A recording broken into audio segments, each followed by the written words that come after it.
Hi, my name's Lane Jin. I'm the Director of Development for the American Documentary and Animation Film Festival, also known as AmDocs.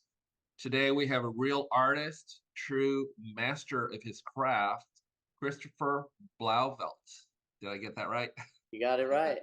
Yeah. He's he's an award-winning cinematographer, and he's going to have a presentation during the film festival, and it's going to be for another fabulous film called Passing Through by one of his good friends that he's helped mentor. So let's start with your workshop. Can you tell me what people can expect from your we'll call it a presentation on Saturday? Yeah, of course. I first of all, thanks for having me. I'm super grateful to be a part of this festival. I met Teddy at Kameramaj in Poland, and we just became fast friends. And he told me all about this festival, and as soon as the opportunity arose, I was all in. Because I feel like he's really trying to curate um, really expressive films and also supporting and championing new filmmakers and documentaries and of course animations. So it's something that's very near and dear to my heart. So I, yeah, I'm going to say something really quick, but I'm a yeah. journalist, so in addition to what you say, to give Teddy a quick shout out, my boss, Ah, but he also caters great journalism, and in a time where there's so much information coming at people, it's hard to find things that are truthful or in depth to give you real context. And that's what I love about this documentary film festival, because it gives you a chance to go deep in these stories to get a true full understanding. But we'll get into that. But when you start saying that, I just had to chime in, and I apologize, but yeah, let's no, go it's ahead. all right. It's all right. I'm glad you did. I think that that's something that I gravitate to in filmmaking. I gravitate to, I mean, I guess it's called neorealism, and it's some of my favorite filmmakers that I've discovered and truly love and have an appreciation for are this type of filmmaking. So even though a film, of course, is a narrative storytelling, but to me, when it's done in a way that feels authentic to that time or this story, that's what really touches me. But of course, I mean, also my favorite thing to do and learn from is documentaries.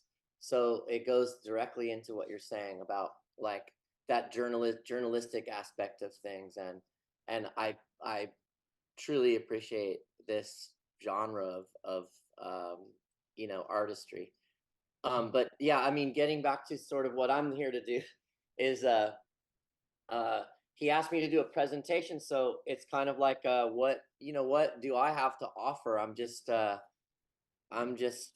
myself, and I do have a story to tell that's very obviously specific to me, and it feels good to share that with people. And I think that I'll show some of the films and some behind the scenes footage. I'll have a little I'll have a presentation happening behind me, and just sort of talk through my life, and then at the end I'll open it up to questions, and hopefully I'll be able to answer them and from my perspective. And I hope that it could be a tale of what not to do, literally. but but all I have is my story, so I'm going to tell it. And it's going to have a lot to do with my how I've navigated working in independent film, and some of the people that I've worked with and admire, and what I've learned and gained through this career that I have, and I'm so grateful to have. And I know people might be familiar with your latest movie. I believe it's was it nominated May December? Was that not did they get an Oscar nomination It or was something Oscar nominated for screenplay. for Sammy Burnett. screenplay? We're so proud of her. Seriously, Can it's like I hope she wins. It's the best, best. can you talk about working on that film, and then and then after that some of the other directors, highlight some of the other directors that you've worked with? Absolutely. So the it was kind of a interesting circumstance, but and a kind of crazy way that it came to me. So I've known Todd Haynes for a long time, just socially, and I met him through Gus Van Sant, and he's really good friends with Kelly Reichert. And Mhm. so whenever I'm doing a film with Kelly, Kelly will send, like, Todd's there. He's been executive producer on all the films anyway, but Mhm. get his feedback on all the rough cuts, and they're very tight in that way, and they collaborate and they workshop stuff together on all of their art. So I've known Todd for a long time, and it was a year ago last summer. I was in Chile, and I got a call. I was out in the middle of the mountains, and when I got back into cell reception, I saw some texts from Todd, and he said it was something to do with Ed, and I kind of freaked out. I thought, oh my God, something's really terrible, terrible, terrible has happened to Ed. And anyway, I got back to the hotel and I ran to my room and I called him and he said, no, Ed's okay, but he broke his femur. So Ed Lockman, he's a legend in our business, and I've always sort of put the put thought of Ed and Todd's relationship and career as Sven Nykvist, Mhm. and Bergman, and Mhm. like it's just like a dream team, So them Right. to me, they're just sort of like live in this idealistic space in my head. So anyway, the story goes, Ed in Chile, by the way, because I was in Chile in Santiago talking to my gaffer, who is his gaffer for El Condi. So we were having all these amazing Ed stories, and they really loved each other, and I was just really having a good time, just talking about a friend, and it just so happened he was there a week before. He had just left, but he fell down in the bathroom or something and broke his femur, which is the biggest bone in Oh, your body, in case you're not aware. So they were like, okay, this isn't going to work out, for him to do the film. And they thought of me. And so getting that call was just like a complete honor. And I mean, I told it like there was a chance that Ed might have been able to like maybe miss the prep and do the shoot. And I was like, you guys, like, I'll do whatever you want. I mean, I'll shoot it and not even take a credit. Like I didn't. It wasn't about that for me. It was about like getting the call from my heroes, legends in this world. And anyway, that's how it started. So um, I went, and it was like a couple weeks after I got back from Chile, and I went to Savannah, Georgia, and I started prep, and it just Ed just like let me have it. He would say things like, "You got this, kid. Make it your own." So I got the blessing from Buddha, and I went to work, and working with Todd is just like you can't it's hard to articulate how special it feels, because he, not unlike Kelly or other directors I work for, but he's so prepared. He's very articulate in the way very decisive, and he's able to get his point across so much so that it felt like, you just understood it. And I don't want to say easy, because it's never easy, but mhm. it's when you understand, and he gives you the inspiration material, the music, the photographs, the paintings, wherever they came from. It's like Mhm. just really you're able to really engulf yourself in that idea, and that's how it happened. And the film was just a wonderful, wonderful experience. The crew in Savannah. I brought a couple team members of mine, Sean Galler, my DIT, and Jesse Wine, my gaffer, and we just made fast friends with everybody in that town. And my crew was incredible, and it's like his relationship with Julianne Moore goes back, I mean, I don't even know how long, like for 30 years or something. So it was a really good vibe on set. Natalie just fit right into that family, Mhm. and of course, Charles Melton just like blew us all away. And I think he got a Gotham Award for Best Supporting Actor for his role. Yeah, I Uh, think so.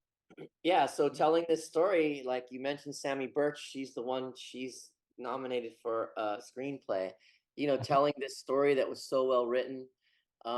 It was just one of those jobs that was like just a huge, huge pleasure, and everybody felt it, and it was just a really special experience.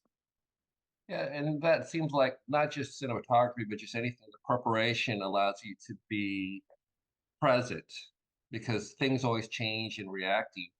Is that kind of the experience that you had, not only with that, and is that what you need to bring out your best as an That's artist? my particular approach. Is I love prep, like I really do like it, but I will say that the prep that we do is sort of giving yourself freedom on set.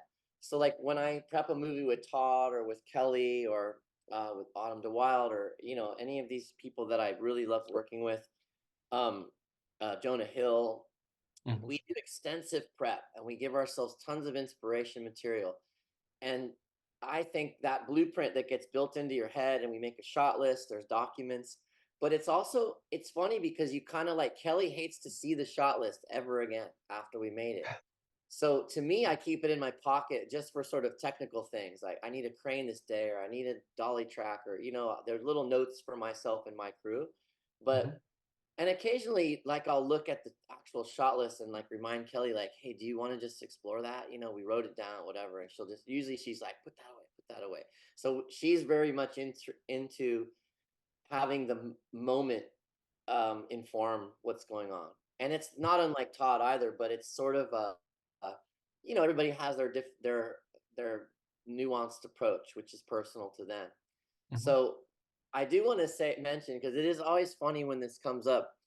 Like I grew up in this business and I worked with both ends of the spectrum in regards to this conversation, which is Mhm. like David Fincher I will put on one entire end of this spectrum here, which is Mhm. complete control. um like there's no room for anything other than what he wants, so that Mhm. plan has been made, and he's gonna nail that to with a fine toothbrush. And then and he gets the days to do it. I mean, when we did Mhm. Zodiac, that was like 130 shoot days. Like I felt like I was on that movie for almost a year. And so then there's Gus Van Sant, and Mhm. Gus does not like to shot list. He doesn't even really want to give you references of films. He will, but he's kind of like hesitant because he's like he doesn't want to get your mind set on anything specific. So, Mhm. like with Gus, you're doing stuff now that's happening in real time. Like he doesn't Mhm. even like the camera on set when you're blocking a scene out because he doesn't want the actors to have that feeling of where it is or where to play to. He just doesn't he wants it to be this like open forum where things are happening, like fate is deciding a lot of the things. So we'll watch a blocking with Gus, and I'm just sort of creeping around the room, like looking for maybe, okay, this sort of makes sense. If we're shooting this, we get these two people, blah, blah, blah. And Mhm. uh and then I'll talk to Gus after. And usually he'll agree or he'll say, no, no, no, look over here, I found this. So it's happening in real time. So to Wow. me, this spectrum is like this. It's like Fincher and then there's Gus. And like Kelly's somewhere like a little bit more towards Gus, but not all the way because she does do the prep. She does so much investigatory work before the film even starts. And it's beautiful because again, like Todd, they're downloading their all of their ideas to you, and Mhm. now it's up to you. Now the collaboration begins with now I've been informed, and now Mhm. I'm going to take the technical side of it. I'm going to take my experience and my knowledge of films and sort of work with him on different ways to approach any different thing, and then we settle on it, we make a shot list, and then we go from there. Can So you talk a little bit? Oh, I'm sorry to interrupt, but oh can no, you it's talk about you're talking about the two extremes, Fincher and Gus. Can you fine. talk about with working with both of them and those styles, what it brings out in you as a cinematographer? Because there's different rules, and what Yeah. you produce is going to be different. What do you think working with each one brings out of you with those two different extreme styles? Oh, that's a good question, actually. I think, I don't know. I think I'm very adaptable. Right. Like I will say, I mean, working with Gus like is a little bit harder because it's hard to prepare. Hmm. You want everything to look a certain way. So I have lights hidden around the corners and I'm waiting to see where the angle is before I can move it. So in a way, it's like you're reacting to things in real time. So it's a little Hmm. bit harder because it's hard to Hmm. plan. But Hmm. then there's Fincher is a little bit like it's it's hard in its own way because you're there to nail his idea, and Hmm. Fincher knows everything. He knows everybody's job on every set he's ever been on, and so sometimes if he asks you a question, he already knows the answer. He just wants to know that you know. So it's a little bit that's a bit of a different realm to be in. Mhm. And again, I mean, that's also has its difficulties. But at the end of the day, I think as a cinematographer, my job is to provide for the director. And in the Mhm. best case scenario, it's a real collaboration. And you Mhm. guys are just, whoever it is, you're really able to riff off of each other and build on what the intent was. Mhm. So it's a sliding scale, and Right. sometimes it's great to have the plan so nailed down, Mhm. when it works and you're happy. But other times it's good to be free and watching for light and shadows. And I don't know. It's just you have to kind of be adaptable to this. If from my perspective and my opinion, Mhm. um, you kind of have to be a little bit uh, limber and ready to make changes. Can we talk about the process in terms of vision and collaboration? Because, you're you've done this for a long time and you have always have a vision, and that sometimes you come on set, it's adapting to the director. But how much communication, collaboration comes into that whole process? Because they definitely hire you because of your skill set. And then, like I said, as we're talking about Gus and David Fincher, there's two different approaches. Can you talk about that the collaborating with them to kind of to find that look for these films? Yeah, I think it's one of those things. It's kind of back to what I was saying before. You get all of the inspiration material, and in prep you're just like you're trying to meld your heads together and try to really I'm trying to really understand what my director's after. And in the best case scenario, like when I work with Kelly or Todd or Jonah or Autumn or these other amazing, I just worked with Rebecca Linkowicz, who was it was her first time directing a film, and she's incredible. But she didn't have that as much on-set experience, so it changes. Like my collaborations, sometimes it's a little bit more. I have to inform my director a little bit more about how to approach a scene and just sort of Hmm.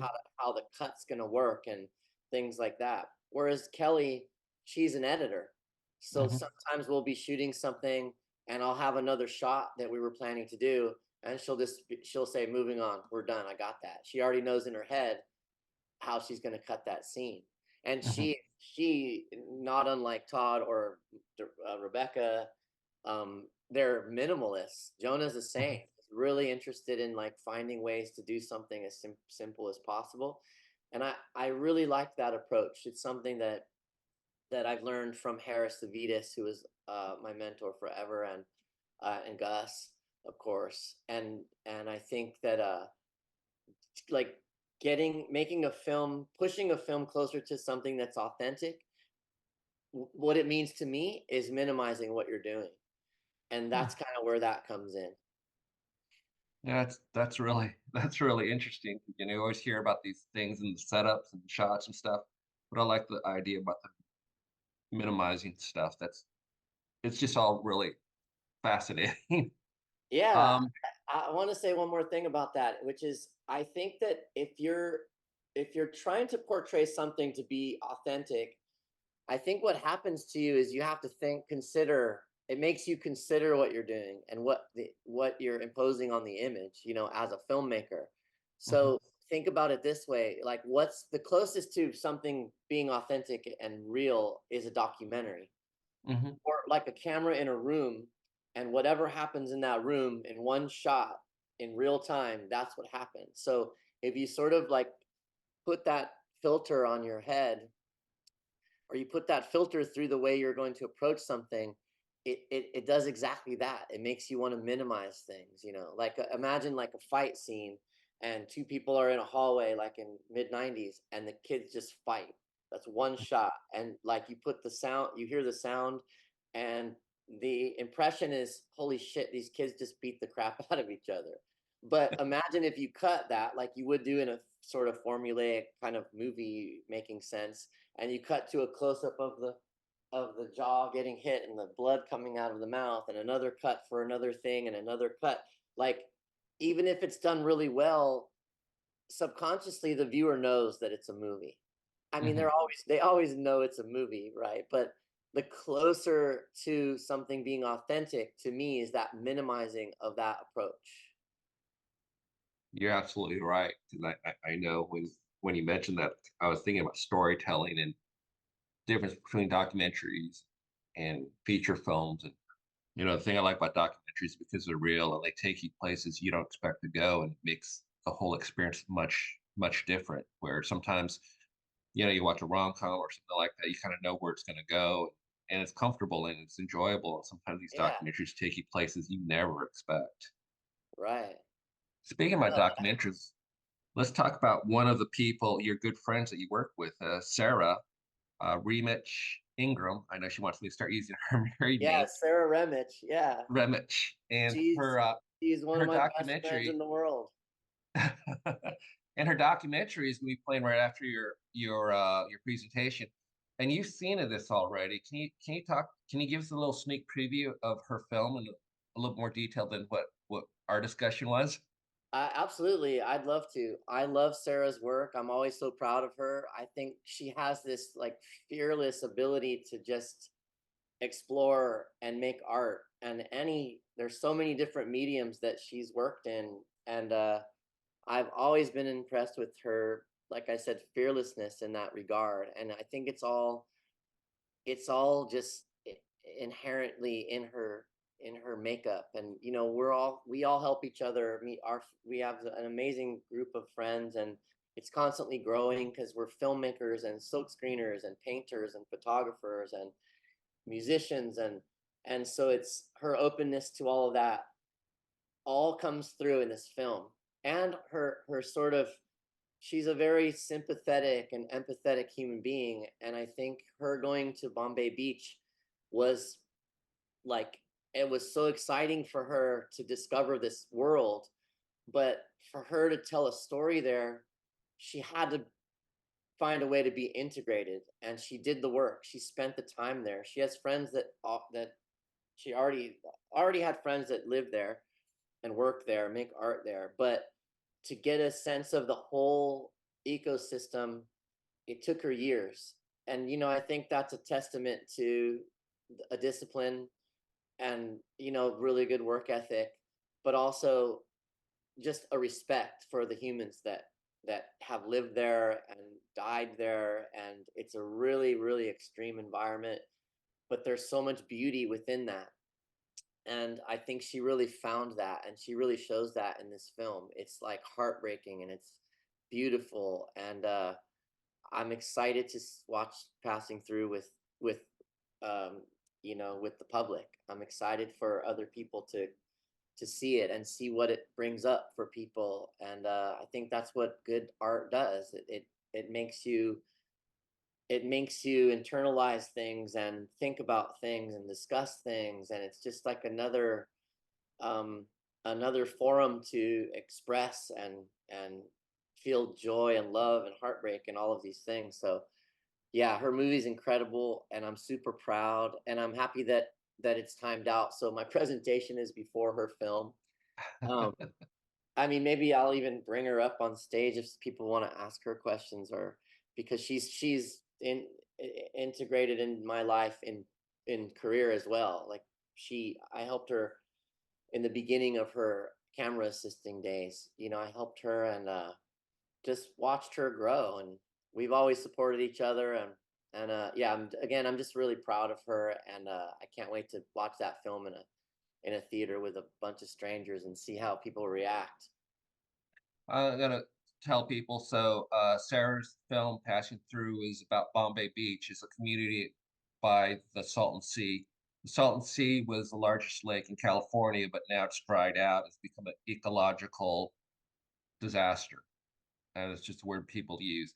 And she went in there to go interview the people who chose to live there. A lot of them are just these really brilliant, eccentric artists, and it just looks like a wonderful portrait. If you get a chance to see the trailer, I think you'll be blown away by it, as I was blown away, because the shots look very artistic and it captures really this artist community just in the picture before you see the words. But the thing that was great about her is, and for you'll see from the trailer, is that she really did talk to them, and they really did open up, and they gave great perspectives, which is Did you expect that? Because she's great cinematographer, but then sometimes interviews sometimes they can go good, sometimes they can't. But it's not just even the clips. She's just got some great reaction and clips and sound bites from the community. Did that Was that something that surprised you, or what did surprise you from this film passing through? Well, I think that I mean, I wasn't surprised that it looked good and Mhm. amazing because she's a cinematographer, and if I had anything to do with that, I would, I almost expect it to be beautiful, and it is. So I think that wasn't a surprise to me. I think what was a surprise was how how deep she got into these people's stories, and there's real life experiences that have affected a lot of people, and that's what surprised me. And yeah, it's something that really grabbed you, and it made you love these people. And also her being an artist and making art with them and just being integrated into that world, it was really like getting an inside look into this place that I've never been, actually. I'm dying Really? to go. I want to go. And two of her friends are my friends, Chops and Sippy, that have places there. So and they've invited me. I just it's I'm terrible for not going. I truly want to go. Um, so yeah, I don't know. The surprise, I guess, was just like, holy shit, Sarah, you made this film that really got me. You really did it. Like, I always heard her going there and spending time in those years and editing, and she really put the work in and made something special. I mean, I think that's commendable that she would ingrain herself and spend that much time and really immerse herself in that community. So I'm really Yeah, and excited to she see loves that them. film. She goes back now, like, even if it's just to hang out and make art, like, it's not something that was just a one-off for her either. Like, she really it had an impact on her, and I think it's mutual between the people that live there. And yeah, she's very much a part of that scene now, and I get it. You any scene would want Sarah because she's special and a true artist. Well, we are Oscar qualifying festivals, so who knows what can come from this, Who but it knows? certainly Who looked knows? tremendous. And then I'll just throw out another thing for our festival. We've partnered with KESQ, and they have a Emmy award-winning series on the Salton Sea. So you're going to learn about water, Salton Sea, and the desert here at this festival. Chris, I wish we had more time. We're starting to run out of time, so we're gonna stop here. But I hope people, if he's gonna be at our festival on Saturday, make sure you come there and just gain some more knowledge from one of the best in the business. Um, Yeah, let's I have a really, talk. Maybe it'll be a tale of what not to do. it'll all be educational, whether it's the Yeah, positive or the negative, yin and the yang, right? yeah, Chris, this was really terrific. Thank you so much. I learned a lot about a profession that I only know superficially, and this was great to talk to you about it. And I'm sure everyone's going to have a great time coming out and listen to you to speak. And then, maybe he'll have time to hang out with you a little bit and answer even more questions. yeah, So, of course. I'm excited to be there. And yeah, thanks to you and thanks to Teddy for having us. And I'm looking forward to this festival. well, thank you very much again. The American Documentary and Animation Film Festival is March 21st to 25th in Palm Springs at the Cultural Center. Tickets are going fast. Opening night guest is Sean Penn. And like I said, we have over 200, 250 films all over the world. Just fabulous, fabulous movies. Chris, thanks again. I really appreciate it. Thank you. See you later and take care. All right. Take care, Chris. Bye.